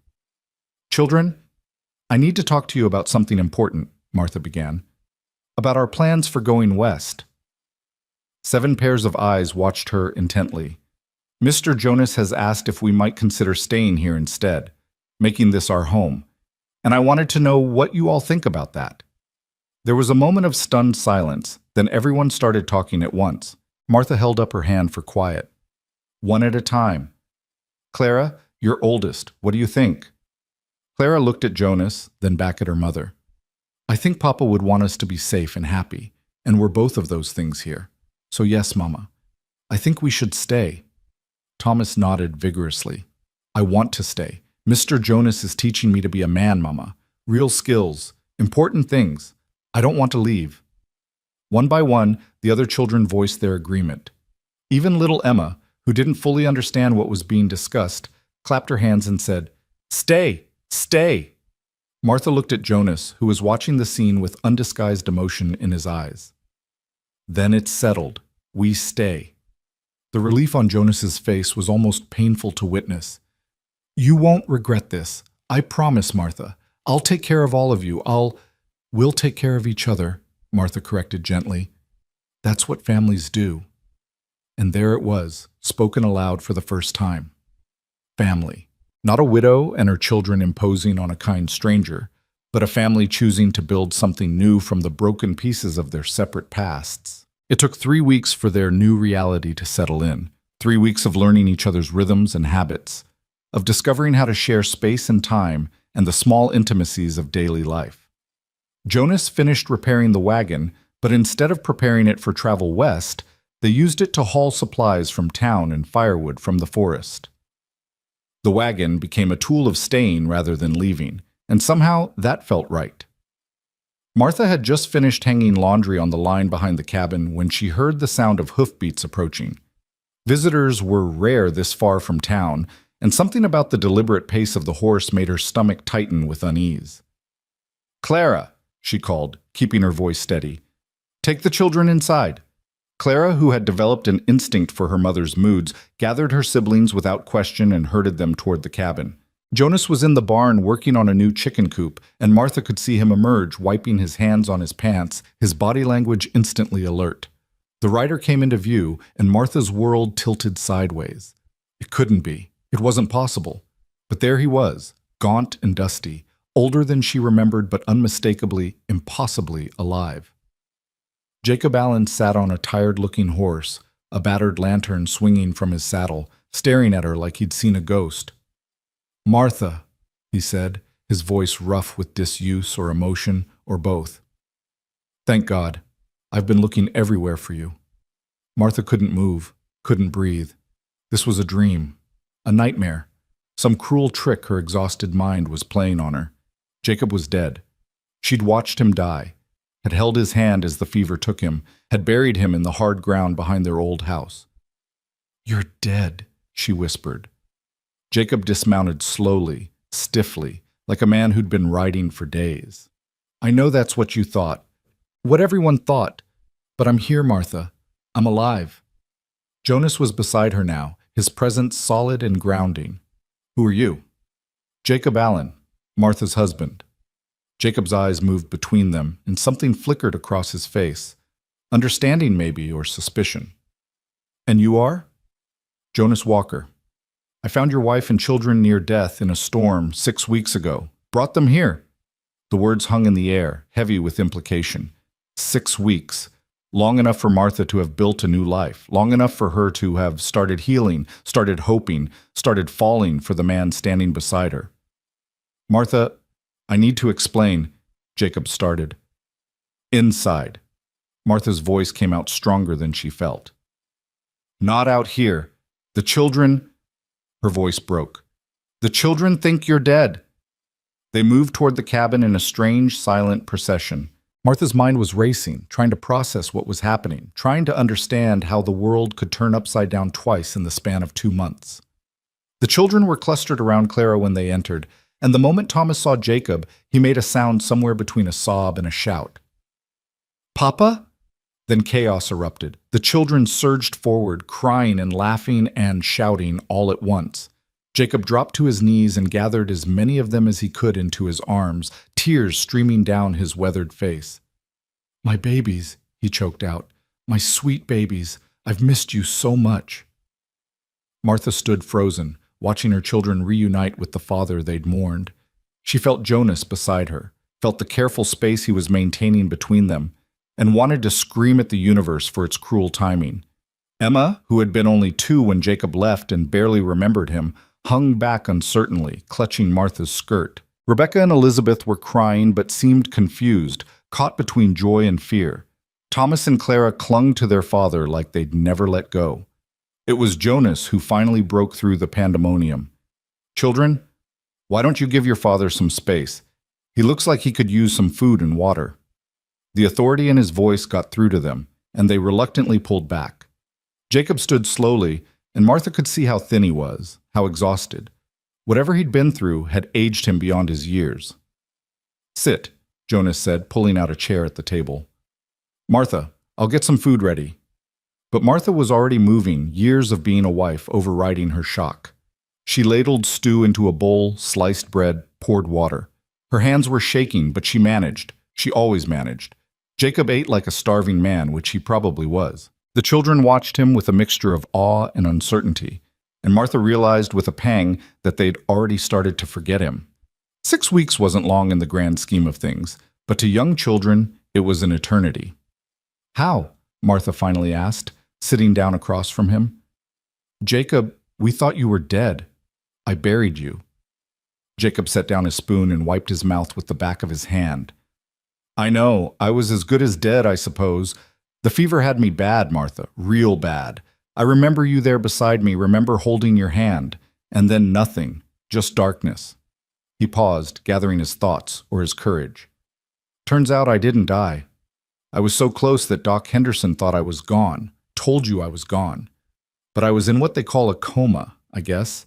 My body was there, but my mind was somewhere else. I woke up 3 weeks later in the church basement. The preacher had kept my body there, planning to bury me proper once the ground thawed." Martha felt sick. 3 weeks after she thought she'd buried him, he'd woken up. 3 weeks she could have turned around, could have gone back. But by then she and the children had already sold everything, had already set out west. "Why didn't you come after us right away?" Clara asked, her voice small. "I tried, baby. Soon as I was strong enough to stand, I went to the house, but you were already gone. Neighbors said you'd headed west, but nobody knew exactly where. I spent weeks just trying to get my strength back, trying to find work to earn money for a horse and supplies. Then I started following your trail." Jacob looked at Martha with eyes full of pain and accusation. "A year, Martha. I've been searching for a year, following every lead, asking in every town. I was starting to think I'd never find you." A year. Martha's mind reeled. She'd been so focused on the 6 weeks since they'd arrived at Jonas's cabin that she hadn't properly processed the timeline. Jacob had been alive and searching for them for a year while she'd been building a new life, letting herself care for another man. The guilt crashed over her like a wave. "I'm sorry," she whispered. "Jacob, I'm so sorry. I thought you were dead. We all thought you were dead. I know that. I'm not blaming you for leaving." But there was something in his voice that suggested maybe he was blaming her for something. His eyes moved to Jonas, who had positioned himself near the fireplace, separate from the family scene but still present. "What I need to know is what happens now." The question hung in the air like a sword ready to drop. Martha looked at her children, at Jacob, at Jonas. She thought about the past 6 weeks, about the life she'd started to imagine, about the feelings she'd allowed herself to have. "Now you rest," she said, because it was the only answer she could give that wouldn't shatter someone. "You've been traveling for days by the look of you. We'll figure everything else out tomorrow." Jonas cleared his throat. "You can have my bed. I'll sleep in the barn." "Jonas, no," Martha started. "It's fine. You and your husband need privacy to talk, to figure things out." Jonas's voice was carefully neutral, but Martha could see the pain in his eyes. "I'll just grab a few things." He left before Martha could protest further, and suddenly the cabin felt smaller, the air thicker. Jacob was watching her with an expression she couldn't quite read. "He's been good to you," Jacob said. It wasn't quite a question. "He saved our lives, took us in when we had nothing. Looks like he gave you more than just shelter." Martha's spine stiffened. "What's that supposed to mean?" "I saw how you looked at each other, how he stood beside you, like he had a right to be there. He did have a right. He's been more of a father to these children in 6 weeks than—" Martha stopped herself, horrified by what she'd almost said. But Jacob had heard enough. "Than I was in years of breaking my back trying to provide for them? Is that what you were going to say? Jacob, I didn't mean— Didn't you?" Jacob stood up, his chair scraping loud against the floor. "I died trying to give you a better life, and the moment I'm gone, you replace me? You weren't gone. You were dead." Martha was on her feet too, anger burning through her guilt. "I mourned you, Jacob. I grieved. And then I had to keep living because 7 children needed me to keep living. Don't you dare make me feel guilty for surviving." The children had scattered to corners of the cabin, eyes wide with fear. They'd never heard their parents fight like this. Martha and Jacob had always been careful, always kept their disagreements private. Martha took a deep breath, forcing herself to lower her voice. "I'm sorry. You're exhausted and I'm in shock and we're saying things we don't mean. Please, just rest. We'll talk in the morning when we're both thinking clearer." Jacob stared at her for a long moment, then nodded stiffly. "Fine. Where's this bed I'm supposed to sleep in?" Martha showed him, then gathered the children and took them outside, needing air, needing space, needing to process what had just happened. Jonas was in the barn, spreading hay to make a bed for himself. He looked up when they entered, his face carefully blank. "Is he settled?" Jonas asked. "For now." Martha sat down on a hay bale, suddenly exhausted beyond measure. The children clustered around her, and she could feel their confusion, their fear. "Mama?" Clara said softly. "What's going to happen?" "I don't know, sweetheart. I honestly don't know." Jonas crouched down in front of Emma, who had started to cry. "Hey there, little one. It's all right. Your papa came back. That's a good thing." "But what about you?" Emma asked, her voice trembling. "Are you going to leave?" The question hit Martha like a physical blow. In all the chaos of Jacob's return, she hadn't thought about what it would mean for Jonas. This was his home. They were the ones who would have to leave. "No one's leaving tonight," Jonas said firmly. "Tonight we're all going to sleep, and tomorrow we'll figure things out, all right?" He looked at Martha when he said it, and she saw everything he wasn't saying. "I love you. I don't want to lose you, but I'll let you go if that's what you need to do." "Children, go back inside," Martha said. "Get ready for bed. I'll be there in a minute." After they left, Martha and Jonas sat in the barn's dim light, not touching but close enough that she could feel his warmth. "I should have known," Martha said. "Should have known it was too good to be true, that I couldn't just start over and be happy." "Martha, he's alive, Jonas. My husband is alive, which means I'm still his wife, which means everything we talked about, everything we were starting to build, it can't happen." "I know." "You know? That's all you have to say?" Jonas turned to look at her fully. "What do you want me to say? That I'm going to fight for you?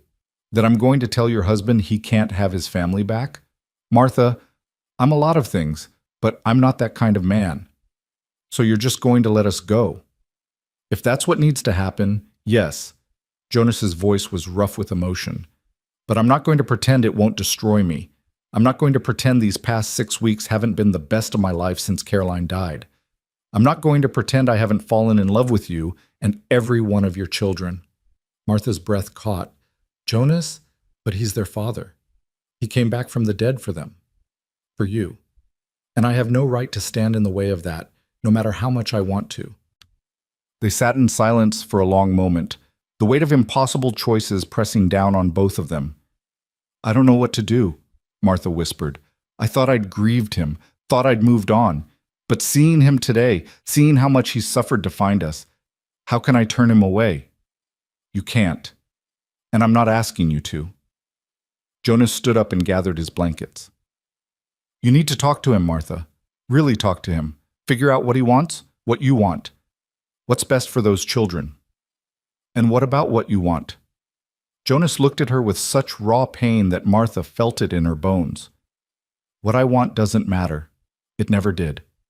He left the barn then, and Martha sat alone in the darkness, feeling like her heart was being torn in 2 different directions. When she finally went back inside, Jacob was already asleep in Jonas's bed, snoring softly. The children were on their pallets, but none of them seemed to be sleeping. Clara was staring at the ceiling. Thomas was curled up tight with his back to the room, and the younger ones were sniffling quietly. Martha lay down among them, and Emma immediately crawled into her arms. "Is Papa going to take us away?" Emma whispered. "I don't know, baby. I don't want to go. I like it here. I like Mr. Jonas." "I know, so do I." Martha held her daughter and stared at the ceiling, listening to Jacob breathe, to her children shift and sigh, to the wind whistle through the eaves. Somewhere outside, Jonas was sleeping in the barn, alone and hurting. And here inside, her supposedly dead husband had returned to reclaim a life that Martha was no longer sure she wanted to give back. How had everything gotten so complicated so quickly? Morning came too soon, bringing with it a tension that filled the cabin like smoke. Jacob was up before Martha, which surprised her. He'd always been a late sleeper, reluctant to face each new day. But grief and loss had changed him, just as it had changed her. He was sitting at the table when she woke, drinking coffee that Jonas must have made before disappearing outside. The children were still sleeping, exhausted by the emotional turmoil of the previous day. "We need to talk," Jacob said quietly. Martha nodded and poured herself coffee, needing the fortification. She sat down across from him, studying his face in the early morning light. He looked older, harder, like the year of searching had carved away everything soft in him. "I need you to understand what this past year has been like," Jacob began. "Waking up in a church basement, thinking I'd been buried alive. Finding out my family was gone, that you'd left without me. Spending months too weak to do anything but lie there and think about everything I'd lost." "Jacob, I'm sorry. I'm not looking for an apology. I'm trying to explain. When I finally got strong enough to travel, finding you became the only thing that mattered. The only thing that kept me going through the hard days, through the times when I wanted to just give up and die for real. I told myself that if I could just find you, if I could just see my children again, everything would be all right." He paused, his hands wrapped around the coffee cup like he was trying to draw warmth from it. "But now I'm here, and nothing's all right, because I can see that you've moved on, that you've built a new life without me, and I don't know where I fit in that life anymore." Martha felt tears prick her eyes. "I thought you were dead. I mourned you, Jacob, truly mourned you, and then I had to keep going for the children. Had to be strong when all I wanted to do was fall apart." "And him? Jonas? What is he to you?" Martha wanted to lie, wanted to protect everyone from the truth, but Jacob deserved honesty, even if it hurt. "He's someone who reminded me what it feels like to be seen as more than just a mother. Someone who made me laugh again, who made me feel safe. Someone I was starting to care for deeply." "You love him?" "I don't know. Maybe. I didn't let myself think about it that way because it felt disloyal to you, to your memory. But yes, I think maybe I was falling in love with him." Jacob flinched like she'd hit him. "And the children? Are they attached to him too?" "Yes, especially Thomas. Jonas has been teaching him things, giving him the kind of attention he needs. They all love him." "So what you're saying is that I came back too late, that I should have stayed dead." "No, Jacob, that's not what I'm saying at all." Martha reached across the table and took his hand. "I'm saying that the situation is complicated, that there are no easy answers here. You're their father. They love you, but Jonas has become important to them too." Jacob pulled his hand away.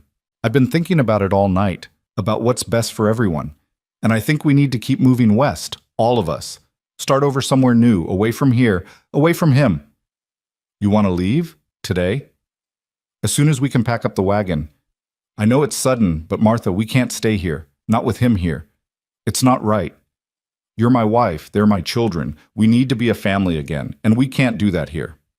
Martha's mind was reeling. Leave today? Just pack up and go, abandoning Jonas and the home they'd started to build? The thought made her physically ill. "The children just got settled.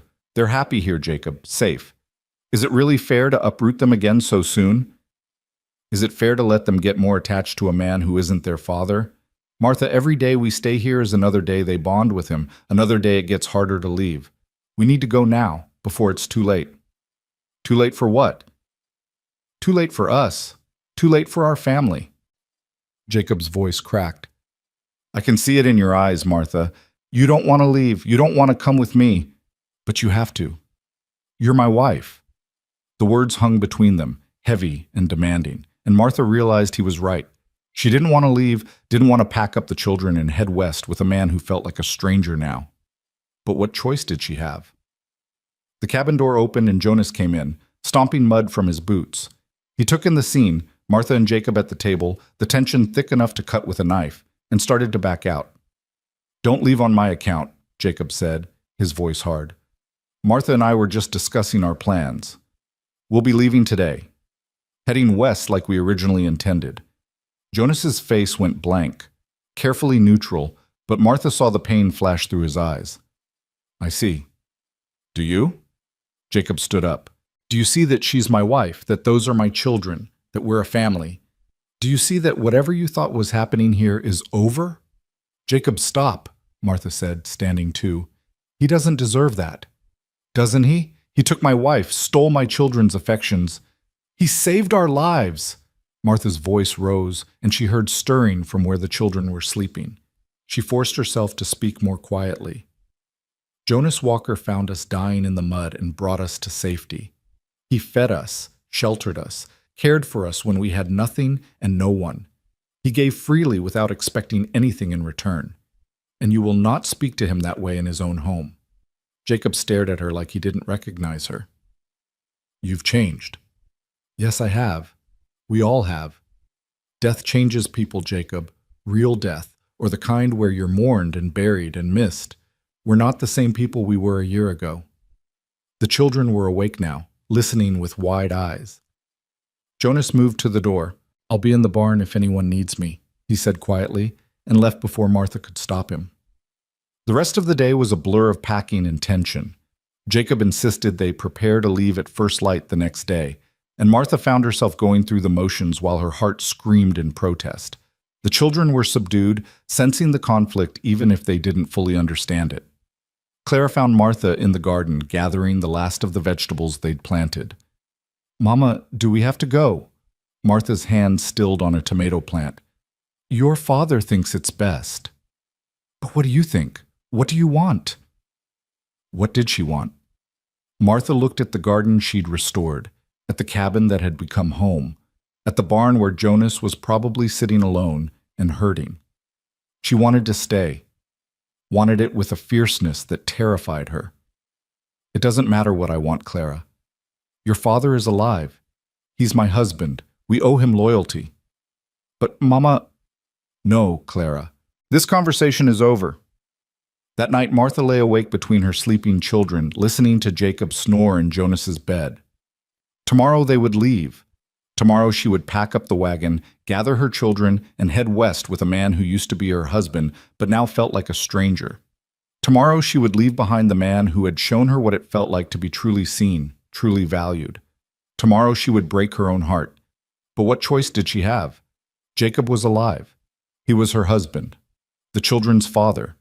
Leaving him would be abandoning her vows, would be choosing her own happiness over her duty. And Martha had never been the kind of woman who put herself first. So why did doing the right thing feel so utterly wrong? Dawn broke gray and cold, matching Martha's mood as she mechanically folded clothes and packed them into the wagon. Jacob had already loaded most of their salvaged possessions, working with a grim determination that spoke of a man trying to outrun his doubts. The children moved like ghosts through the morning routine, eating breakfast in silence, avoiding eye contact with each other, and especially with Jonas, who had come in from the barn looking like he hadn't slept at all. Martha was tying down the last bundle when she heard Clara's voice, sharp and defiant in a way she'd never heard before. No! Everyone turned to look at her. Clara stood in the middle of the yard, arms crossed, chin lifted in that stubborn way that reminded Martha so much of herself. Clara, get in the wagon, Jacob said, his voice carrying the weight of paternal authority. No, Clara repeated. I'm not going. Jacob's face darkened. Young lady, I am your father, and you will do as I say. You were my father. You left us. Clara's voice shook but held firm. You died and left Mama to handle everything alone. You weren't there when we were starving, weren't there when the wagon broke, weren't there when Mama collapsed in the mud and almost died. Mr. Jonas was there. Mr. Jonas saved us, and now you show up and expect us to just leave with you like nothing happened? Clara, Martha moved toward her daughter, torn between pride and horror at the disrespect. But Clara wasn't finished. I watched Mama cry herself to sleep for months after you died. Watched her work herself to exhaustion trying to keep us fed. Watched her give up her own food so we could eat. And then Mr. Jonas came along, and for the first time in a year, I saw Mama smile. Really smile. Like she was alive again instead of just surviving. Tears were streaming down Clara's face now, but she kept going. You want to know what I think? I think you're scared. Scared that we don't need you anymore. Scared that you can't compete with a man who actually showed up when we needed him. So you're trying to take us away before we can choose him over you. The silence that followed was deafening. Jacob's face had gone white, then red, then white again. Martha stood frozen, unable to defend either her husband or her daughter because Clara had spoken truths that Martha herself had been too afraid to voice. Is that what you all think? Jacob asked, looking at the other children. That I abandoned you? That I chose to die? Thomas stepped forward, his young face struggling with conflicting loyalties. Papa, we know you didn't choose it, but Clara's right about one thing. Mr. Jonas was there when you weren't. He taught me how to be strong, how to work hard, how to take care of Mama and my sisters and brothers. He made us feel safe. And I can't? Jacob's voice cracked. I'm your father. I should be the one making you feel safe. You should have been, Clara said quietly. But you weren't. And we can't just pretend like this past year didn't happen, like we didn't learn to live without you. Jacob turned to Martha, desperation written across his face. Martha, tell them we're a family. Tell them they have to come with us. But Martha found herself looking past Jacob to where Jonas stood on the porch, carefully keeping his distance from this family drama, but unable to hide the pain in his eyes. She thought about the past 6 weeks, about learning to laugh again, about feeling seen and valued. She thought about Jonas's gentleness with her children, his patience with her grief, his willingness to give her time and space to heal.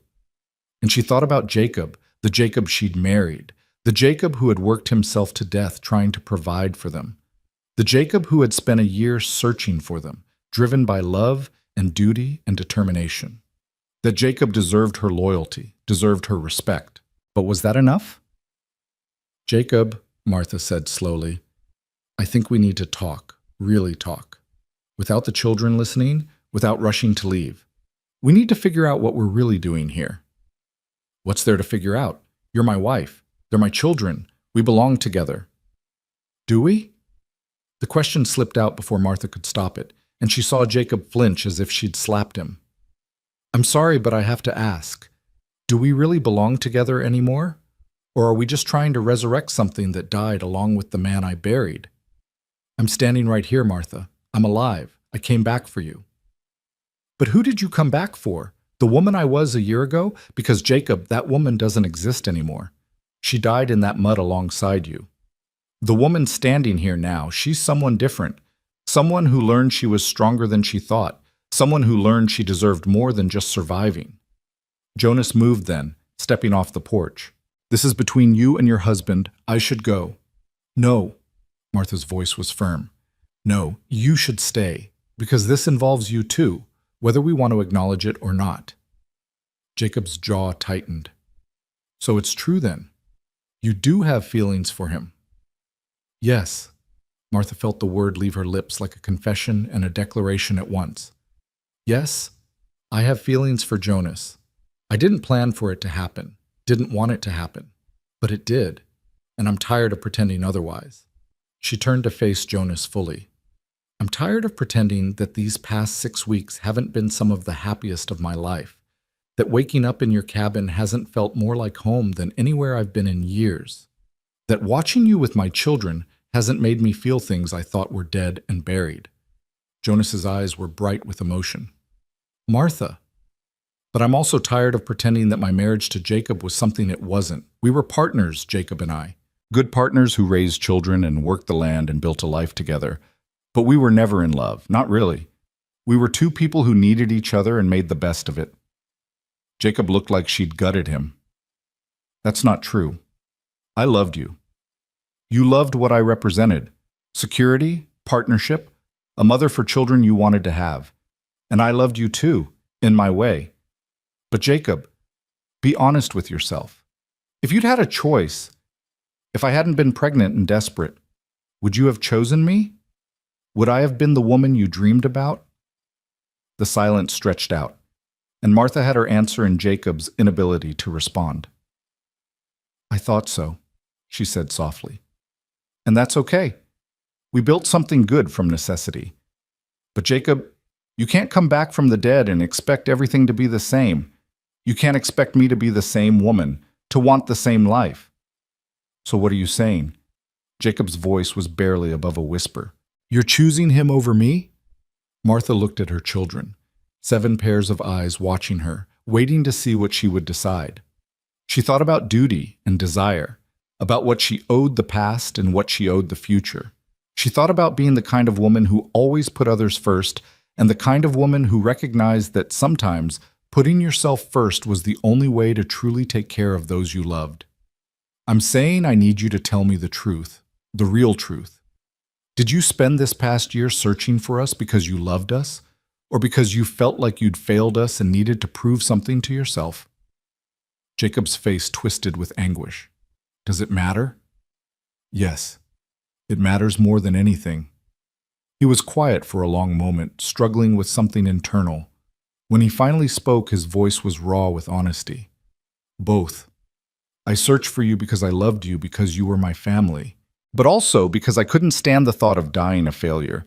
Couldn't stand the idea that my children would remember me as the man who worked himself to death for nothing. I needed to find you, needed to prove I could do at least one thing right. Martha nodded slowly. Thank you for being honest. But that doesn't change anything. You're still my wife. Am I? Martha moved closer to him, her voice gentle but firm. Jacob, look at me. Really look at me. Not at the woman you remember, but at the woman standing in front of you right now. Do you see someone you want to spend your life with, or do you see an obligation, a duty, something you need to reclaim because losing it made you feel like less of a man? Jacob stared at her, and Martha watched the realization dawn across his face. The truth he'd been avoiding, the thing he'd been running from for the past year. I don't know who you are anymore, he whispered. I know. And I don't know who you are either. We're strangers, Jacob, strangers who share a history and 7 beautiful children, but strangers nonetheless. So what do we do? Martha took a deep breath. I think you need to stay for a while. Not leave today, not rush into anything. Stay and get to know your children again. Let them get to know you. Figure out what kind of relationship you want to have with them going forward. And you? Jacob's eyes moved between Martha and Jonas. What about us? There is no us anymore. Not in the way you mean. But there can be respect, friendship, maybe, in time. A partnership in raising these children. But Jacob, I can't be your wife again. My heart isn't in it, and you deserve someone who can love you the way you need to be loved. You're choosing him. It wasn't a question this time. Martha looked at Jonas, who had been standing silent through this entire exchange, his face a careful mask. I'm choosing myself. For the first time in my life, I'm choosing what I want instead of what I should want. And if Jonas will have me, if he's willing to take on not just me, but 7 children, and a complicated situation with their father, then yes, I'm choosing him too. Jonas crossed the distance between them in 3 long strides. Martha Allen, I would take on an army for you. 7 children and a complicated ex-husband are nothing. I'm not her ex-husband, Jacob protested. We're still married. In the eyes of God and the law, she's still my wife. Then I'll get a divorce, Martha said, and the words felt revolutionary. Women in her position didn't divorce. They endured. They made do.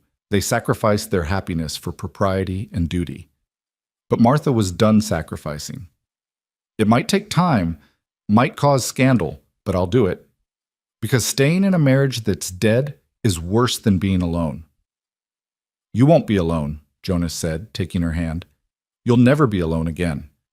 Clara started crying, but they were tears of relief rather than sadness.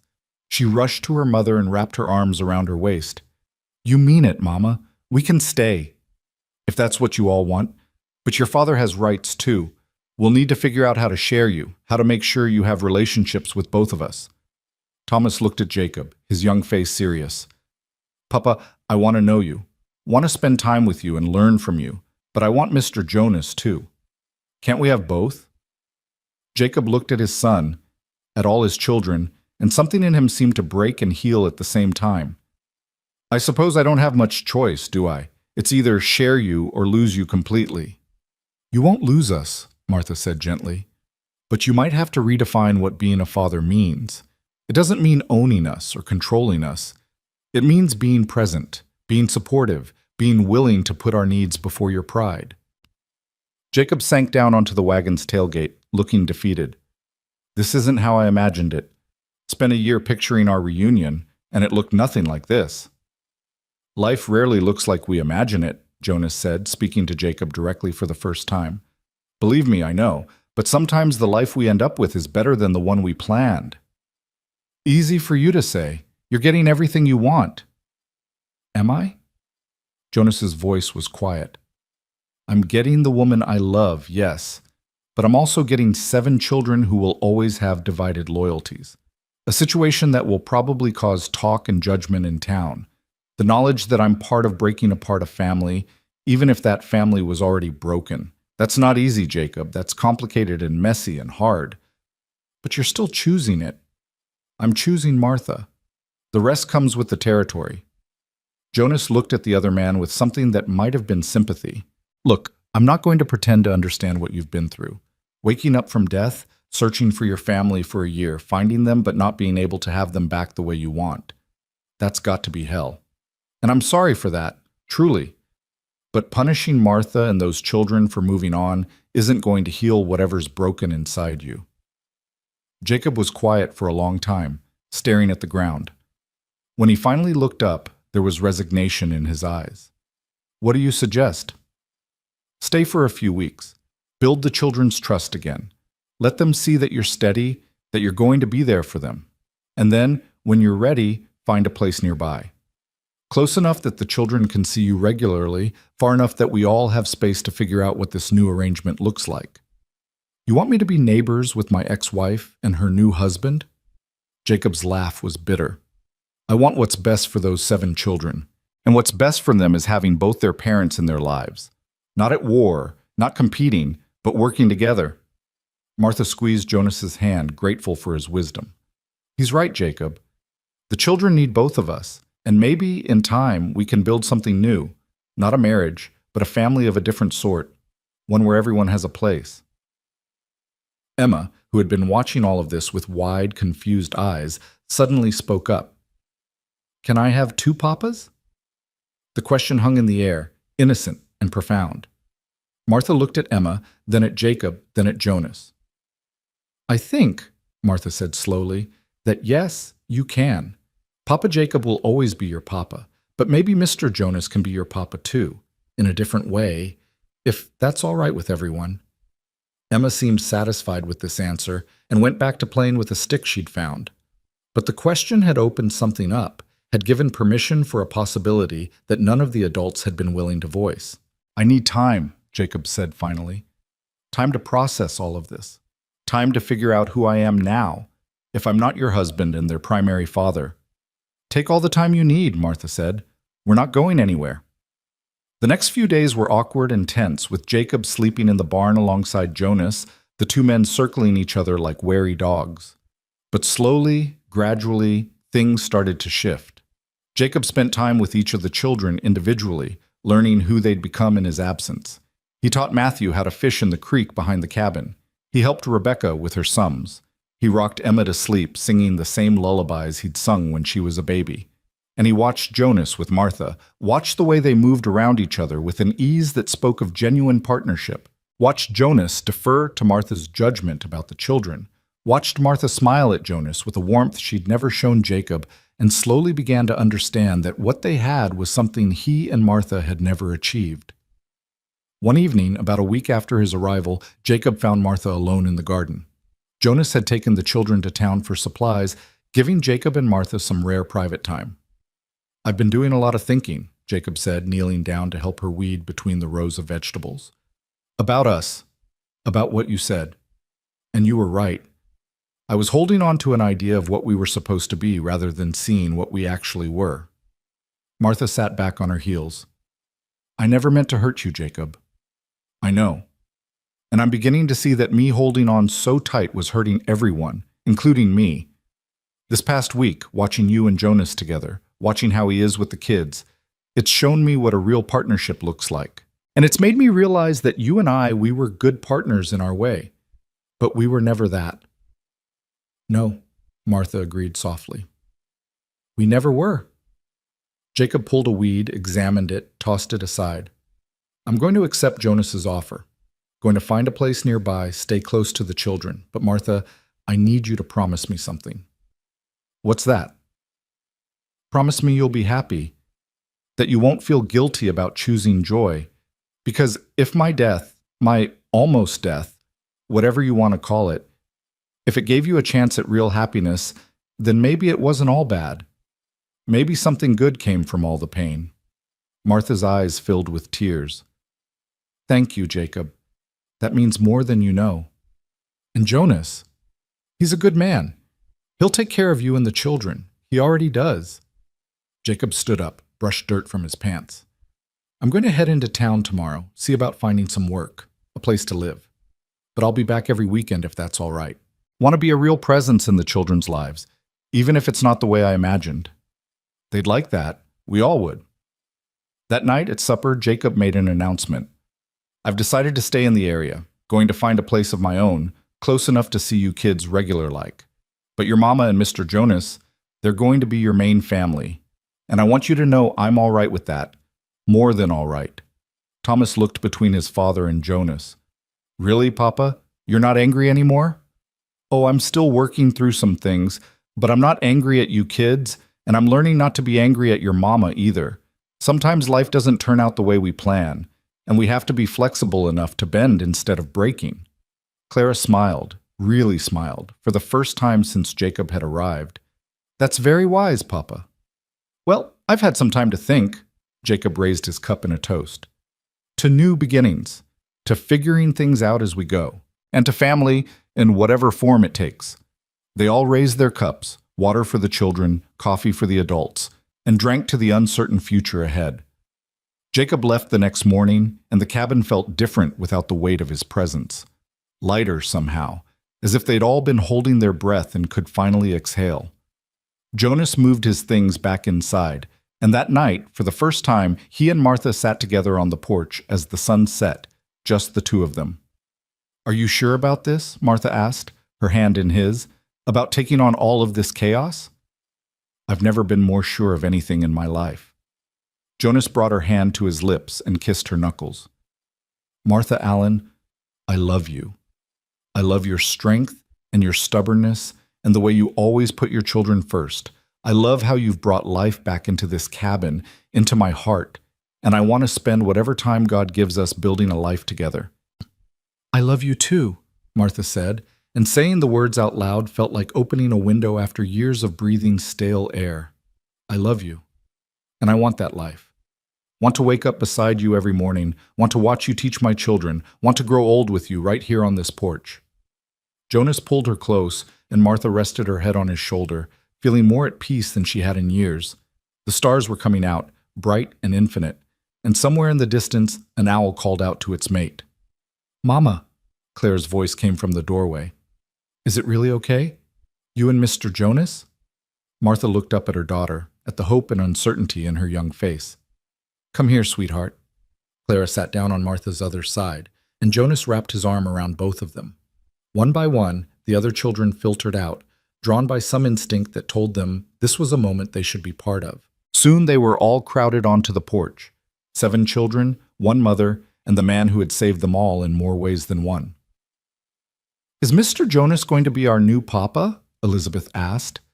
Jonas looked at Martha, silently asking permission. She nodded. If you'll have me, Jonas said. I'll never try to replace your father. Jacob will always be your papa. But if you want, I can be something like a papa too, someone who loves you and cares for you and will always be here for you. Forever? Emma asked, her thumb in her mouth. Forever, Jonas promised. Winter came to the Texas plains, bringing cold winds and hard frosts. But inside the cabin there was warmth and laughter and the sound of a family learning how to be whole again. Jacob came every Saturday, teaching the children new skills, telling them stories about their grandparents, building relationships that were different from what he'd imagined, but no less important. The town talked, of course. There was scandal in Martha's choice, in her decision to divorce Jacob and eventually marry Jonas. But Martha found she didn't care what the town thought. She'd spent too many years caring about other people's opinions, bending herself to fit what was expected rather than what was true. On a cold December morning, the preacher came to the cabin and married Martha and Jonas in a simple ceremony with only the children as witnesses. Jacob was there too, standing in the back, and when Martha caught his eye, he nodded once. Permission, maybe. Or blessing. Or just acceptance of what was. "I now pronounce you man and wife," the preacher said, and Jonas kissed Martha like she was precious, like she was everything he'd ever wanted.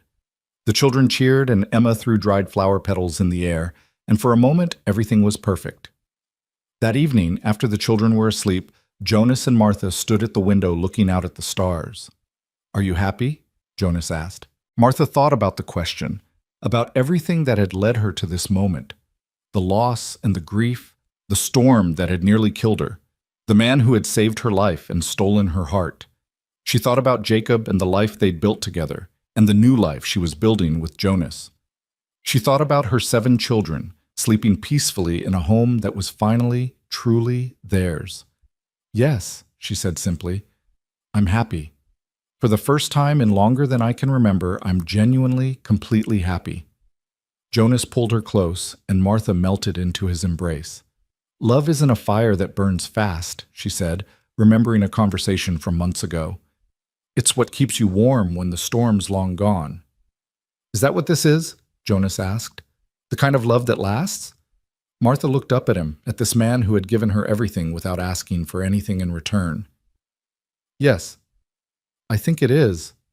Outside, snow began to fall, soft and gentle, covering the world in white. But inside the cabin, it was warm. Inside there was family and love and the quiet joy of knowing that sometimes, even after everything falls apart, there's a chance to build something new, something better. And under that wide Texas sky, in a cabin that had once been filled with silence and grief, 7 children slept safe and warm, with 2 people who loved them watching over. Martha Walker, no longer Allen, stood in her husband's arms and thought about all the ways life had surprised her, about how the worst storm of her life had led her to the greatest happiness she'd ever known. She thought about Jacob, who was learning to be a different kind of father, about her children, who were learning that family could take many forms, about Jonas, who had been given a second chance at the life he'd lost and was determined not to waste a single moment of it. "Thank you," Martha whispered. "For what?" "For finding us in that storm, for not riding away, for giving us a home." Jonas kissed the top of her head. "You gave me a home too. You and those 7 miracles sleeping in there. You brought me back to life, Martha, and I promise you, I'll spend every day proving I deserve the gift you've given me." No one shivered in the rain anymore. No one went hungry or scared or alone. They had found each other, this patchwork family, and they had chosen to build something beautiful from the broken pieces of their separate pasts. And that, Martha thought as she drifted off to sleep in Jonas's arms, was more than she'd ever dared to hope for. It was everything.